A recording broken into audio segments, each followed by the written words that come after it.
Hindi rin angkop yan sa judiciary. Sa legislature. I don't think it is within our power to suspend anybody na nandyan sa separate branch of government. We leave it up to them because they have their own rules. They have their own rules. The Constitution provides them the leeway to make their own rules. Sir, also this morning, nag-file po yung grupo po ng mga farmers sa mangingisda against former Narvacan Mayor Chavit Singson. 149 million pesos daw po binili, yung dapat ay 49 million lamang na lupa, and also doon din po sa isang property sa Baybayin, may issues din na po doon. Plunder and graft po yung kanila pong reklamo. Ano po yung magiging hakbang po? Fact-finding muna. We will first validate the facts asserted in the complaint or asserted in the letter to the Ombudsman. At pag na-validate natin yan, then we will look at the legal liabilities. And then kung valid lahat at there is a legal liability, then we undergo preliminary investigation. Sir, pwede din po ba kami makinig po ng update regarding po dun sa mga reklamo po sa flood control naman po? Flood control. Paumpisahan ko na rin this week yung PI ng preliminary investigation ng first cases na final dito. Yung case ng Mindoro Oriental at yung case ng Bulacan Ghost Projects, paumpisahan ko na this week ang PI. Kasi yan, kung fact-finding lang, meron nang naging pagtingin ang DOJ. Pero just the same, sa PI, pwede pa naman i-adjust lahat yan. Just another day of evaluation before we pass it on to PI, before we form the panels that will conduct the preliminary investigation. So this week, gugulong na yan. At least 6 flood control cases will start moving this week. Hopefully. Tsaka marami pa kasing flood control issues na dapat naming resolbahin na bago pa dumating ang paglilitis. Ang isa na rito, yung restitution. I will seek the advice of the judiciary on this matter. Kasi nga, they have decided cases before in the Sandigan Bayan where restitution became an issue. And was not really an issue because it became part of the strategy of government. So kakausapin natin ang Sandigan Bayan dito at probably seek the advice also of the Senior Associate Justice of the Supreme Court on the best way to treat cases where restitution is possible, but with the cases in front of you, to how to treat it together. Yung case tsaka restitution at the same time. Sir, para po sa publiko, paano po ninyo ipapaliwanag yung issue nga po ng restitution? Hindi, kasi ang solian ng yaman na hindi dapat kinuha ay isa yan sa mga prinsipyo na hindi lingid sa ating lahat bilang mga Pilipino. Lahat naman tayo nakaranas na nawala isang bagay at nais natin ibalik lang ito. Kaya lang, siyempre, pag meron ng obligasyon sa batas, kinakailangang ang korte ang tumingin talaga dyan sa obligasyon.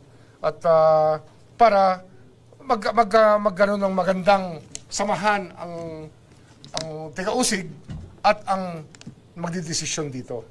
Kaya yun ang aking imumungkahi muna, kung pwede ko muna silang kausapin, upang magkaintindihan tungkol sa restitution, tsaka ano epekto nito sa mga kaso na i-file. Kasi mas mabilis siguro magkakasulian kung mas gagaang ang kaso. O kaya minsan, di ba, gano'n naman talaga ang nangyayari dyan. Plead guilty to a lesser offense, or sometimes, you get away with something lighter kung good faith ma-determine natin. Kaya maghahanap tayo ng magandang timpla in the interest of justice. Kasi kung aabutin din tayo ng taon-taon na sa paghahabla, mabuti nang makuha na ng bayan yung dapat isauli. Yun naman ang talagang mahalaga. Pero, siyempre, yung mga dapat parusahan, paparusahan pa rin. Yung mga talagang nabaliwala ang batas, kailangan siguro managot din. Kaya kailangan ng guidance din. Magkaroon ng dialogue ang court kasi hindi pa nangyayari ito. Hindi pa ito nangyayari sa talambuhay ng Pilipinas na bilang isang republika na ganitong uring kabalastugan ang nanaig sa flood control project. Napakalaking pera ang nawala dito at napakasakit yan sa bawat Pilipino. Sir, ang Sandigan Bayan, nag-draft na rin daw po ng bagong rules para mas mapabilis po nga yung filing ng criminal cases sa flood control at to give way rin daw po sa mga ipafile nyo. Are you aware of this na rin? Yes, I was told about it. I was told that the Sandigan Bayan is now trying to craft its own rules of procedure, probably for the continuous trial of cases. I requested that already from the presiding justice 10 days ago. Actually, the first day that I went into office to be briefed, she was one of those who briefed me. Justice Geraldine Ekong briefed me about the Sandigan Bayan and the problems that are there as cases of jurisdiction may be problematic also, and the case of the Sandigan Bayan, etc. So we will ask for them to advise us properly also.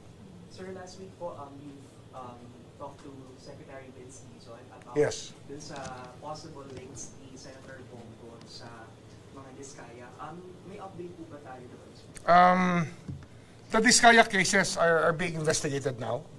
At we're gathering enough facts. Kaninang umaga, meron akong bisita from DPWH who will formally assist the Office of the Ombudsman with regards to documentary requirements. Kasi ang papeles niyan, mahalaga, maikasa. Example ko lang sa inyo, yung payment vouchers, no, nabayaran na yung proyekto, tapos hindi pa naman kompleto, nabayaran ng disadvantage to the government yan, di ba? Yung mga dokumentong ganyan, nahirap hingiin isa-isa kung wala ka talagang contact na in charge sa loob ng opisina ng DPWH. So, I was with an undersecretary this morning who committed to be on call to the Ombudsman's office to furnish us with the evidence necessary and the documentary requirements necessary to be able to file and prove the cases that we will file. Sir, pinag-aaralan nyo rin daw yung links po ng mga Revilla. Kasama yan eh. Kasi nga, ang conflict of interest kasi, cases, very interesting yan. Kasi nga, nagkaroon na nga ng ganung usapin sa Kongreso nung araw pa. Nung nandun pa nga ako eh, nag-uusap na. Kasi nga, bakit ka mangungontrata sa sarili mong distrito o sa sarili mong teritoryo or even as a congressman, bakit ka makikikontrata sa gobyerno? Yun talaga yung issue dyan eh. Di ba? Conflict of interest yan. Especially that in the legislature, you craft the budget and you have a vote in the budget and you have hearings in the budget. Kahit good faith ka dyan, fall pa rin eh. Good faith does not mean that you will be acquitted of any charge pagdating dyan sa conflict of interest. So, yun lang. That's why, isa pa yan sa magiging dialogue namin, magiging dialogue proposal ko sa courts. Kasi nga, yung itong conflict of interest cases, low-lying fruit yan para magkaroon ng restitution. So, yung formula needed para madala ang tao, hindi na umulit, at mamili na kung magnenegosyo o maglilingkod. Hindi pwedeng sabay yung magnenegosyo at naglilingkod. Di ba? Ano yan eh? Conflict of interest cases yan. Ano niya, isa lang naman sila eh. I'm not pointing to them as the only people who may have done this. Eh. There are 67 to 70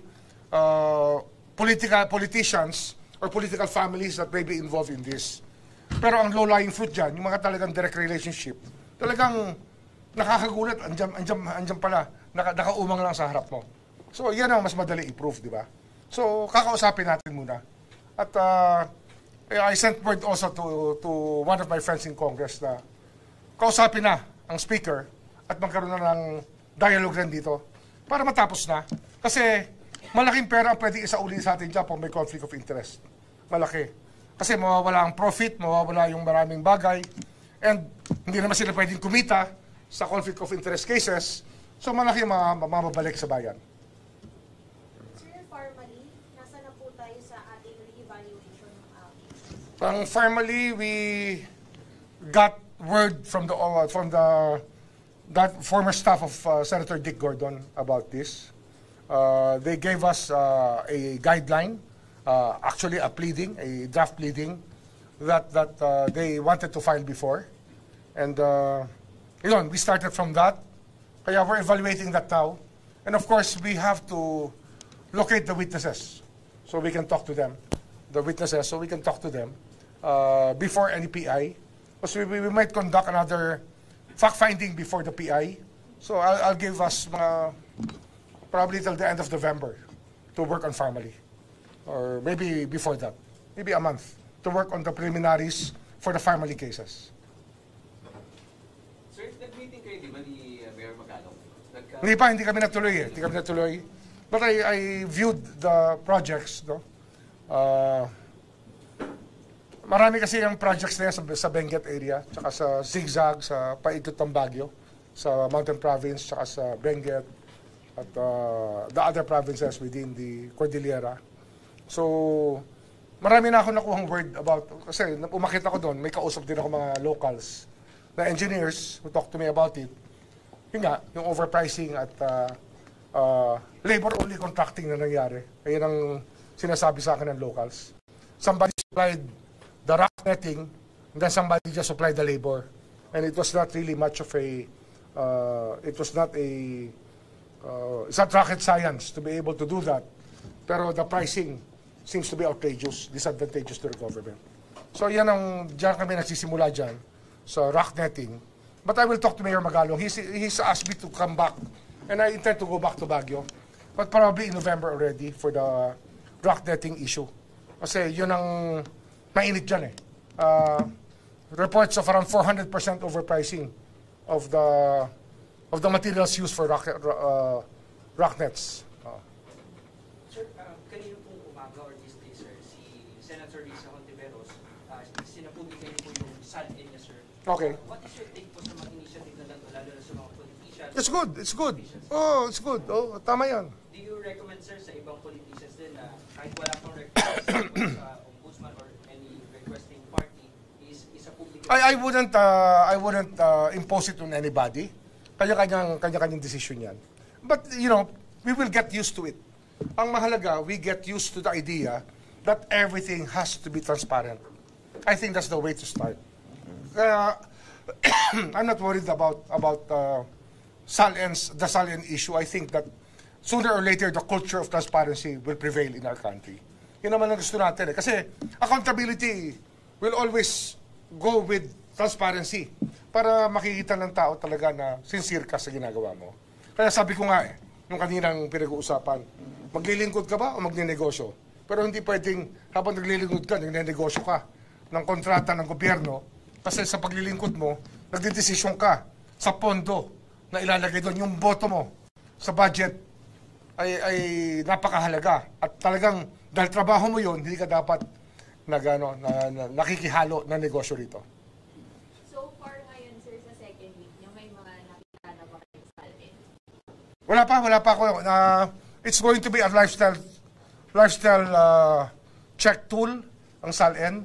Kasi nga, dyan na tayo meron na tayong lifestyle check dito na uumpisahan. Pero yung tool nga niyan is really the SALN. And we will need the cooperation of both houses of Congress and Senate. And probably dialogue with the Supreme Court also on the matter so that even the judiciary can be part and parcel of this whole problem and solution. Kasi ano yan eh, when you talk about the justice system, they're always part of it. So why not? Why not be the same as us when we want transparency to prevail? Sir, singit ko lang po. Baka lang may update din kayo dun sa dalawang lawmaker na nabanggit niyo earlier. I clarified that, no? Pinag-aralan ko ulit, no? Yung isa, naging lawmaker siya, pero yung hindi pa siya lawmaker nung na-remit sa kanya yung pera, but he was also known as basta kasama sa DPWH dati. The other one, kapatid niya, yung lawmaker ng panahon na yon, ay ngayon siya na yung lawmaker. Kaya, andun pa rin yung conflict of interest. Conflict of interest yan eh. Yun ang ating pinapanood dito. Basta ganyan kasing issue, we look at relationships. That's always part of the study that AMLA does. Pagdating ang Anti-Money Laundering Council, looks at relationships. No details pa rin po kung sino. Not yet. Kakausapin ko pa. Tsaka we're finding out more details eh. baka mawala yung ebidensya namin. Kaya nag-iingat pa tayo.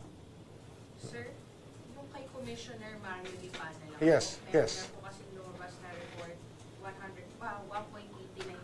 Yes, I got files last Friday afternoon. I had a meeting, and I got a random of files.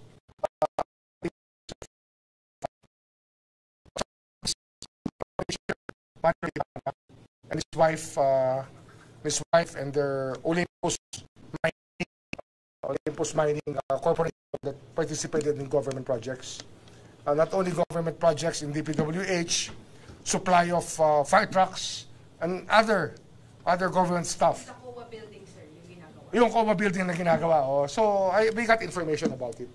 And we'll work on it. Ito naman kasi work in progress. We're still building up our teams. We're still building up the teams that will evaluate. Pero it will run pretty fast when we get to it. So, sir, ongoing na yung motorhome. Oh, yes. Oh, COA. Ongoing na yan. This morning, I in the flag ceremony, as I told the people from the Office of the Ombudsman, I hope that you can share my sense of urgency about our work. Hindi tayo pwedeng papetik-petik dito kasi ako, on my own, of the 7 positions I've held in government, I've always had a sense of urgency. So probably I got here. Kasi everything is always urgent. And it's something I'm asking the people here in the Office of the Ombudsman to help us with, to embrace that sense of urgency with regards to the work we have to do for the people of the Philippines. Sir, balikan ko lang po yung kay VP Sara. Gagamitin po ba ng Ombudsman yung mga ebidensyang tinransmit ng HOR sa Senate na articles of impeachment o magsisimula po tayo ng panibago? Well, it's serve as a good guide, I think. Guide yan eh. So we can use that. We can use that information. It's a guide for us to evaluate issues properly.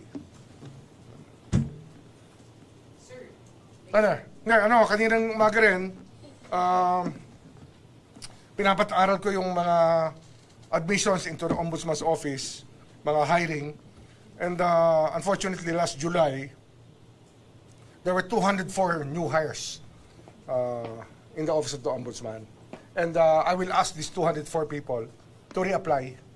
Kasi may 6-month probationary period. I will ask them to reapply, lest they become, they be treated as midnight appointees. Ako naman, in good faith yan. I hope they're all in good faith also. They can reapply. And some of them to probably hand in courtesy resignations just to show good faith. Kasi yun talaga ang gusto natin, di ba? You don't want to be arriving in a place, tapos lahat ng empty seats na ina-expect mo para sa mga kasama mo, na-fill up naman bigla. Hindi naman dapat gano'n, di ba? So marami kasing, yung parang considered as para midnight appointees. So we have to work that policy. We have to work that policy. ano mga positions, sir? Ano po yung Lahat ng klaseng posisyon eh. So we're getting the rundown now, and I am asking the civil service to assist us in evaluating these cases. Kasi nga, ang Civil Service Commission naman is very forthcoming, and they have communicated to us their willingness to help us with this issue of midnight appointees. Okay? Okay na tayo. Sige. Magandang araw sa inyo.